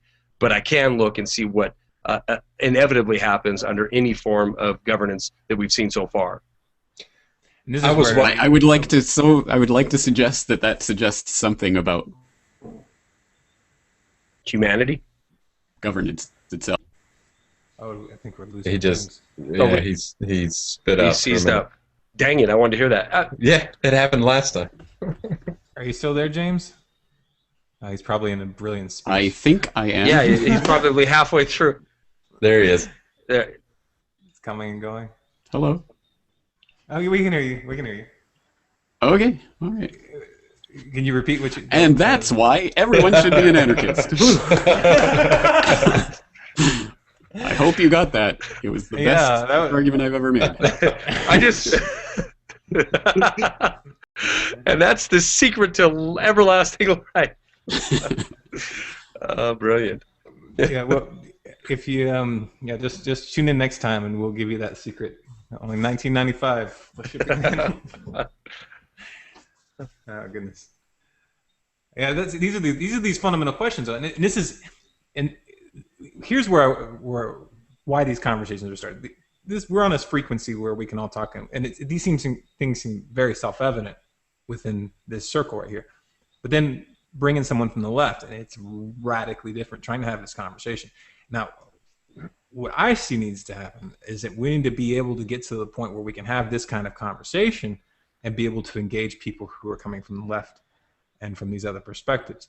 And that's a totally different thing. And that's why I keep bringing it back to the social aspect, because, I mean, even myself, it's difficult when you're bringing in people from radically different perspectives.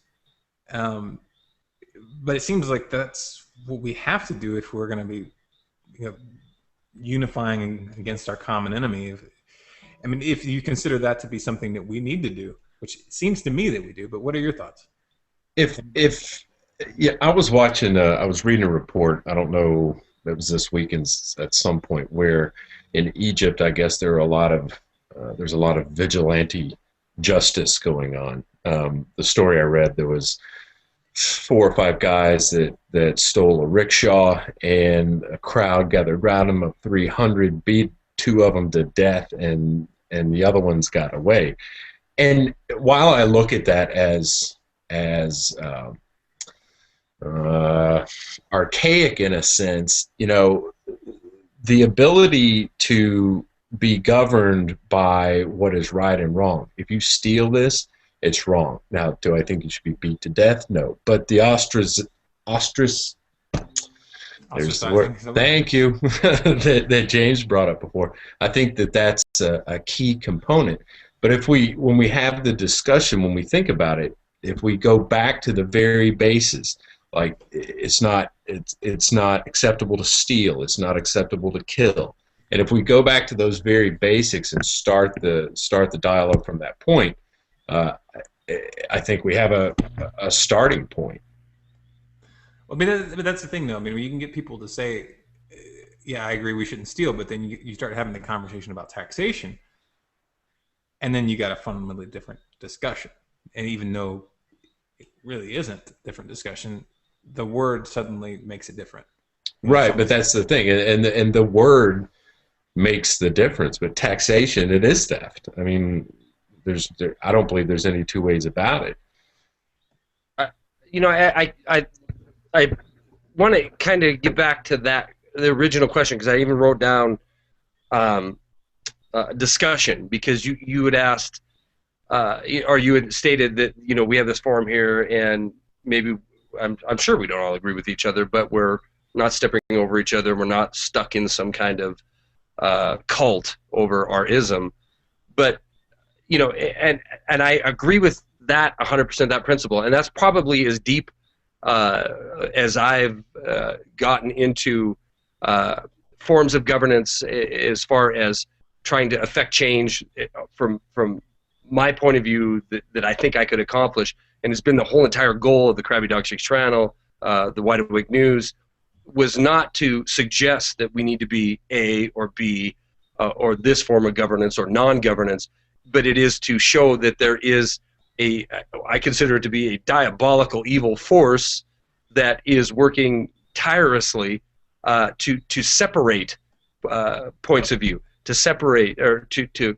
crush discussion, to crush the exchange of ideas, or at least to taint any political ideology or theology that's outside of your little pigeonhole, so that you won't listen to what your neighbor or what somebody in Japan or across the world has to say. And to me, that's absolutely key, is to break down that obvious barrier that exists everywhere. In the United States, it's rampant, right? You're left, you're right, you're conservative, you're Democrat. But when you talk to people and you listen to what they have to say and they listen to what you have to say, you realize that you're not that far apart. Again, you might have different theology, you might have different ideology, but when I've talked to people that are considered to be conservative or Tea Party or liberal or Occupy, you know what? When you break it down and you talk to them and you listen to them, it usually tends to be they're more, even if they don't admit it, they're more in tune with the natural law or the natural aspect or self-governance than they are. So they're more in common than they do more reason to have a common dialogue rather than to be opposed to one another. That makes sense. Yeah, I couldn't agree more. And let me just say, I personally have never, to my knowledge, interacted with a billionaire or a central banker. So I think pretty much everyone I've ever met in my life has been someone who's been roughly in the same situation I am, maybe higher up that ladder or lower down, but still on that ladder at some point. So we have so much more in common than we ever would with people that are puppeteering the system as it exists now. So I think that that's something to keep in mind, that it really is an incredibly effective strategy to try to create divisions and to pry people apart based on petty differences, rather than to allow people to interact without those barriers, without those veils and filters that people put up because of ideology. Agreed. And no better example could be, even in the independent media truth movement, whatever you want to call it, the dogmas that people hold. I mean, we saw an example of it. I keep bashing the last time I was on here, but we saw examples of that, and James, I'm sure you get people on your program that you think when you get off the air with them that, come on, man, this isn't, you're locked in. If you're locked into whatever your position is, if you're that rigid that nobody else can exist outside of that position, then you're exactly what we have now, right? You're trying to be totalitarianism. A totalitarianist individual that is trying to impose your will, regardless of how right you feel about it. Well, that's the tricky thing, is that we have all of these ideological tribes, which are really the group identity. And I brought this up in a recent video. I don't know if you guys watched it, but the chain of identity, where I talked about how historically we came into existence. We've evolved for so many years, 190,000 years of human existence. That's recorded. No, that was before recorded. I know. I've been waiting all night to say that. Yeah, recorded history. Oh yeah. I guess damn it, I had the thing for the little rim shot thing. Kevin, you're not doing your job. I know, man. I dropped. But listen, I've had heavy restraint this whole time, so you should. I'm sorry. I laughed for 2 days after that because I'm like, I can't. Delayed reaction. You're right. I can't go back to the dinosaur. That was for James. That was for his speech that we didn't get to hear. Yeah. We need to keep our mice ready just to click at any moment. Just like sharp. What do you call them? Old on the Wild West. It's kind of what we are. All right. So yeah, but I bring it back to this concept of the tribe, because I've been thinking about it a lot, and everything I see in human societies is that people are looking for their tribe, and they don't find it in the way that society is organized right now, so they look for it in other places. And when they find that place where they feel like they belong, and usually it's an ideology, a religion, or philosophy, whatever it is, if it fills that hole in them where they feel like they belong to something, it completes their sense of identity, Then, if anything is presented which challenges that ideological tribe, then it's a threat to themselves because they've self-identified with it. And I think that's a big factor in this that you really just can't get away from. Yeah. And it's really hard to get people to see that because no one will admit that they're attached to a dogma. I've never met anybody who says, you know what, I'm dogmatic. I don't think rationally. I don't look at reality. I mean, you're absolutely right. Well, I think it goes back to I guess I'm kind of dogmatic when it comes to natural law. I mean, I don't think there's anything above it. I don't think there's anything below it. I think it is what it is, regardless if you believe in it or not. It's there. But anything pretty much outside of natural law, not pretty much anything outside of that is somebody else's will opposed onto another human being. And what is natural law? Can you elaborate a little bit more? Yeah, I mean, natural law would be, depending on what you believe, is from your divine creator or from nature itself. These are rights that are not given to you. They're just rights that are in being in nature. You have the right to live, to right to some of the inalienable rights that are in the Constitution are derived off natural law. Pursuit of happiness, the right to the golden rule that could be linked back to Judeo-Christian beliefs that you do unto others as you'd have done to yourself. You do as you wish, as long as it doesn't hurt another human being. In my opinion, this is natural law, and it's that basic. It doesn't need to be volumes of written governance. It is very, very simple. James, would you agree with that concept, or take it deeper? Did we lose James?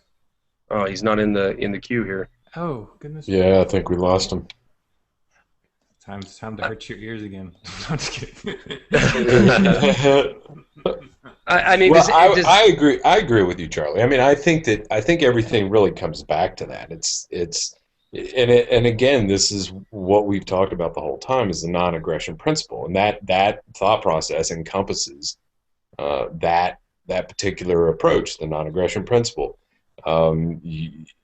That violence in itself is just God, I've lost my mind this evening.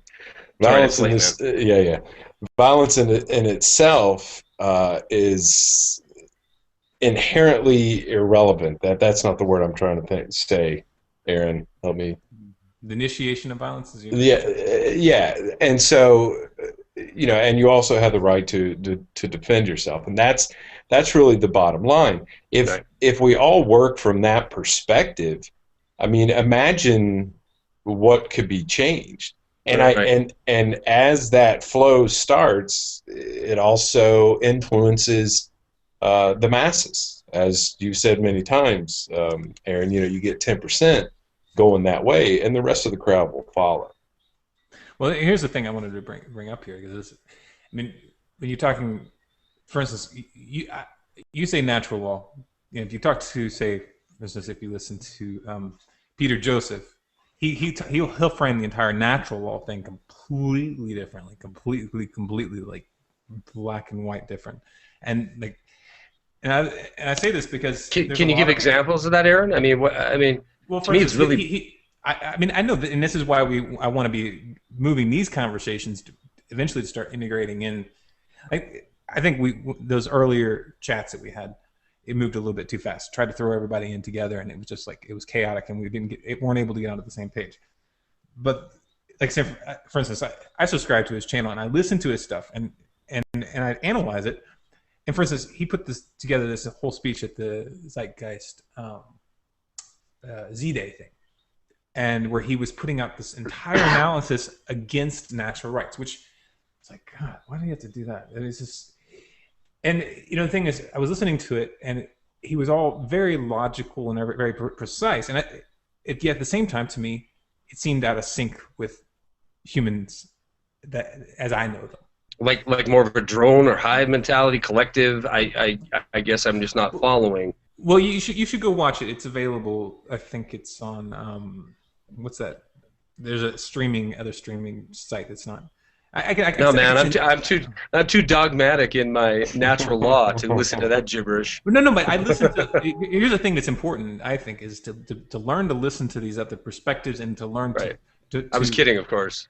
To count, if you're going to counter something. Oh goodness! I just got trolled by. I guess. Sorry, man. At least you know who it is. It's trolling you. I'm really curious.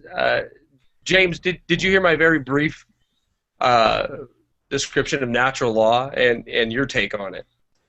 I didn't, but I could give you my own take, I suppose. I did hear that, yes, you said it's the rights that accrue to us just by the sake of our being in this world, whether that's from the Creator or from whatever people believe, natural universe or whatever it is.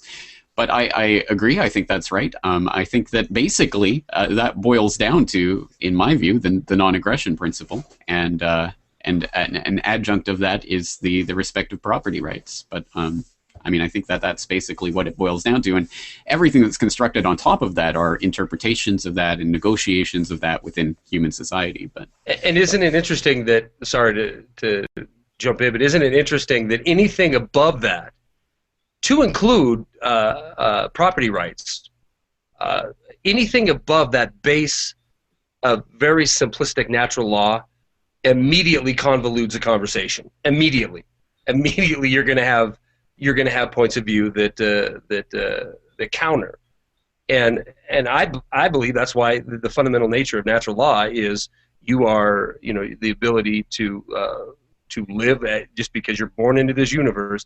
You have the right to pursue happiness and apply the golden rule principles that do unto others as you do to yourself. Period. That's it. Nothing else added. Because as soon as you do, obviously there's going to be again, that takes us right into society, be it tribes or whatever, small communities, large communities. There's always, I believe, going to be, as long as human beings are human beings, some guidance that is accepted by a community, innocuous perhaps, peaceful and loving perhaps, but some form of guidance that is agreed upon in society. But without that fundamental belief that every human being has the right to exist and pursue happiness and whatever they see fit, as long as it doesn't interfere with another human being pursuing their natural rights, if that isn't the base principle, base core, then I feel everything else just falls apart. Well, I really do wish we had some people who are on the opposite side, because I've been in so many of these discussions. I mean, I started the whole Natural Rights Foundation.org thing, and I have the Declaration of Natural Rights. So obviously, that is a position that I come from. But I've had so many discussions with these people who don't believe from that perspective. They don't look at it from that perspective. Can I interrupt real quick and just say that my belief in natural rights makes that completely fine. They can think whatever they want as long as it doesn't interfere with my pursuit of happiness. The problem is it does, because these people will want to set up a state, and then they want to impose that state on you. And so, like, getting people on the same page is fundamentally important in terms of the non-aggression principle. And I have people who will, aggressively debate against the non-aggression principle. Right. And which is surprising to me, because to me it seems just so obvious. But the question I was going to put together to you, because this is one thing that, when you talk about rights, is natural rights and such, what I've come to realize is that when we talk about rights as if they exist outside in the world, it kind of confuses people who don't even have that concept in their head. But if you think of it in terms of negative rights, which is more like, if you have the non-aggression principle as your base point of reference, then it's not a question that you have the right to live, but that no one else has the right to take it from you. They don't have the right to take your life from you. And it's not that you have this something positive, it's that there's a boundary that people can't cross without having consequences, that you have to be willing to enforce those consequences personally and as a community, or else they don't exist at all. I agree with that. I agree with that. And I don't think that I'd be the first to say that, even though I think society needs to be based on this simple natural law, that human history, human beings, myself included, have proved throughout history, recorded history, that that without guidelines above that, that it more than likely isn't going to work. Not more than likely, it just isn't going to work. I mean, we can have 100 people that are living in a community that believe in natural law and nothing else, but if you have one group of 3 or 4 individuals that band together and decide they're going to be tyrannical or enforce their will and break that common law right of somebody else, then if you don't have a dynamic in that group to protect the natural law, then it isn't going to work. So I'm not as I said as last time I was on, I am not one that doesn't believe in governance. I think that governance is in and of itself a word that comes under scrutiny to the point that it gets into heated debates really quick. Governance to me could be as simple as how I not control. I don't want to use the wrong words. How I treat my family. How I treat myself. I mean, I have self-governance. So I don't think government or governance is a bad word in itself. I do believe the principle of natural law, something so simple. If that is a foundation, then you can build upon it. But I'm like James. I don't believe in any kind of utopia that there isn't going to be bad people and bad things aren't going to happen. And I do believe that there is an amount of governance that's necessary in order to ensure that basic fundamental natural law. Well, I think also we have to differentiate between governance and then enforced governance. I mean, there can be structures of communities coming together that's agreed upon by the community, but sure. That can be a voluntary system as well. So I think absolutely. I mean, there's lots of different ways that we can think of the word governance, even in government. Yeah, and I want to think of it the way you just described: self-governance, community, self-governance of individuals, but not a forced at the barrel of a gun. I mean, that's tyrannical. Right. Opt-in systems, I have no problem with. Again, it's the question of whether you are simply in a system because you've been born into it and there's nothing you can do about that. I think there's something fundamentally wrong with that. But guys, I think I'm coming to the end of my time here. It's coming up to noon here in Japan. I'm going to have to get going. It's coming up to 10 p.m. here, and I agree. Well, it's been great having you guys on. I really enjoyed this discussion, and I hope I can get you guys on again. No problem. Nice talking to you. Good points. Right, anytime. James, I want to say real quick, I did answer you in Skype, so hopefully you got that. Right. I will be gone. I can join you tomorrow, but I'll be gone. I'll be in China. I'll get back to you on Skype in the next few minutes. Well, you guys want to give your websites your websites and your channel and everything, and any announcements you want to do before we go? James, go first. Just want to tell people you can follow me, CorbettReport.com. That's the place to go for all my work, CORBETT report.com. All right, my YouTube channel is Krabby Dog Tricks, CRABBYDOGTRIX. My website's wideawakenews.com. And I'm Kevin.